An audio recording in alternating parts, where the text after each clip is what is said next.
Let's discover the different leadership theories. For decades, leadership theories have been the source of numerous studies. In reality, as well in practice, many have tried to define what allows authentic leaders to stand apart from the mass. Leadership theories are theories that are put into place to identify the type of leader an individual is. Over time, a number of theories of leadership have been proposed. Here are some of the main ideas. Leadership theories that we have throughout history is the trait theory. This theory postulates that people are either born or not born with the qualities that predestine them to be successful. Skills theory. This theory states that learned knowledge and acquired skills abilities are significant factors in the practice of effective leadership. Skills theory by no means disavows the connection between inherited traits and the capacity to be an effective leader. Contingency theory states that a leader's effectiveness is contingent on how well the leader's style matches a specific setting or situation. It's just like situational theory but different. Pathological theory is about how leaders motivate followers to accomplish identified objects. It means that effective leaders have the ability to improve the motivation of followers by clarifying the paths and removing obstacles to high performance. Transformational theory states that leadership is the process by which a person engages with others and is able to create a connection that results in increased motivation and morality in both followers and leaders. The transactional style of leadership was first discovered by Max Weber in 1947 and then by Bernard Bass in 1981. This style is often used by the managers. It focuses on the basic management process of controlling, organizing, and short-term planning.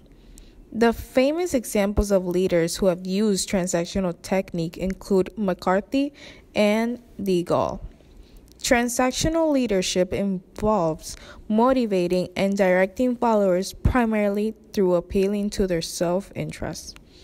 The power of transactional leaders comes from their formal authority and responsibility in the organization. The main goal of the follower is to obey the instructions of the leader. The style can also be mentioned as a telling style. The leader believes in motivating through a system of rewards and punishment.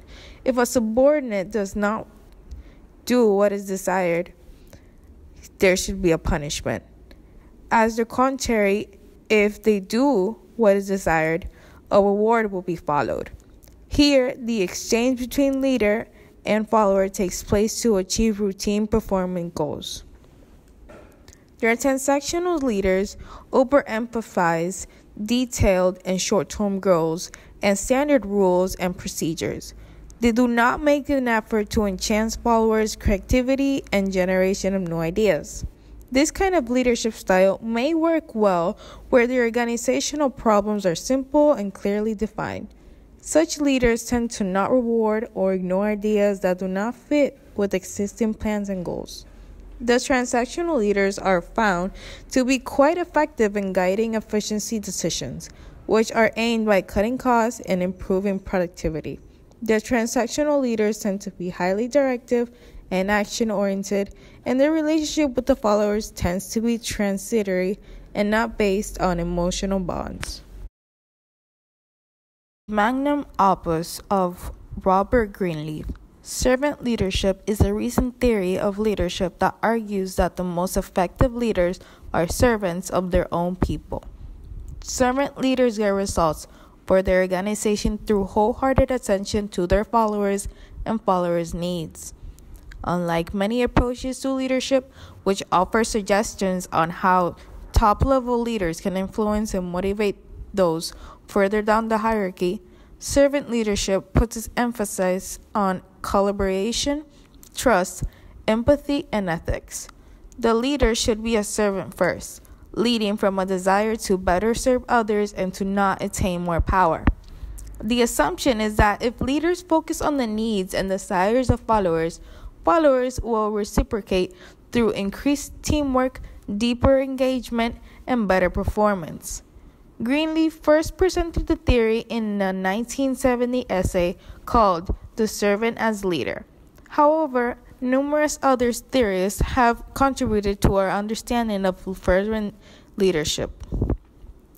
One theorist, Larry Spears, outlined 10 characteristics of servant leaders by analyzing the writings of Greenleaf.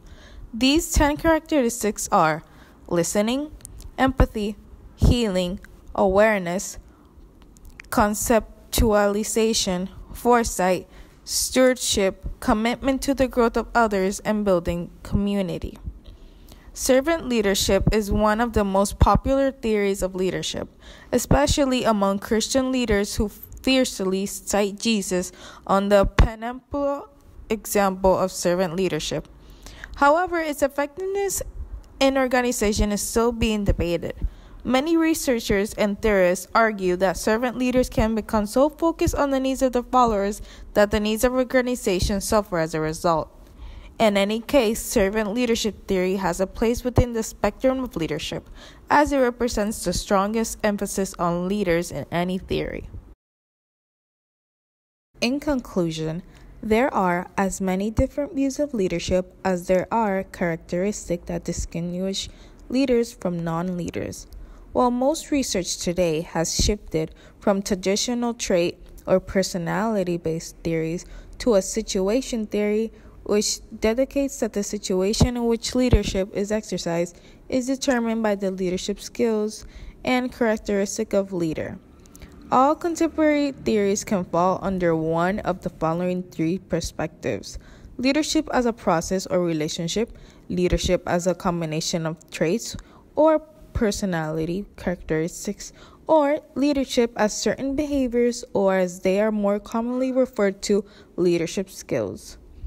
In the more dominant theories of leadership, there exists the notion that, at least to some degree, leadership is a process that involves influence with a group of people toward the realization of goals. Of course, in opinion of others, leaders are made, not born.